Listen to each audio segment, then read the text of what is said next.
Good morning. മണിക്കൂർ സൂചിയും minute സൂചിയും തമ്മിലുള്ള കോണളവ് തന്നാൽ നമുക്ക് എങ്ങനെ കണ്ടുപിടിക്കാം എന്നുള്ളതാണ് ഇന്നത്തെ ക്ലാസ്.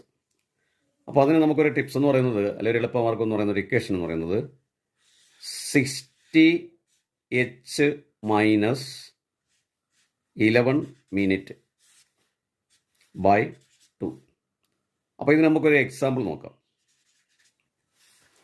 ഒരു ക്ലോക്കിൽ 7:35 ആകുമ്പോൾ മണിക്കൂർ സൂചിയും മിനിറ്റ് സൂചിയും തമ്മിലുള്ള കോണളവ് എന്തായിരിക്കും? അപ്പോൾ നമുക്കിവിടെ 60 × h, ഇവിടെ മണി എന്ന് പറയുന്നത്, അതായത് മണിക്കൂർ എന്ന് പറയുന്നത് 7 മൈനസ് 11 × മിനിറ്റ് എന്ന് പറയുന്നത് 35 ഹോൾ ഡിവൈഡ് ബൈ 2.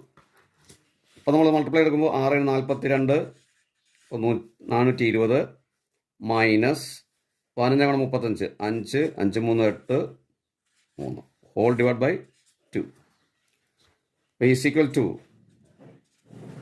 420 നിന്ന് 385 കുറയ്ക്കുക. 10 5 5 1 15 11 8 3 35. അപ്പോൾ 35/2. അപ്പോൾ ഇത് നമ്മൾ ഡിവൈഡ് ചെയ്തെടുക്കുമ്പോൾ നമുക്ക് 17.5 അല്ലെങ്കിൽ 17.5 ഡിഗ്രി അളവ്. ഓക്കെ, അപ്പോൾ നമ്മുടെ ഇന്നത്തെ ക്ലാസ് എല്ലാവർക്കും മനസ്സിലാക്കാമെന്ന് വിചാരിക്കുന്നു. Thank you.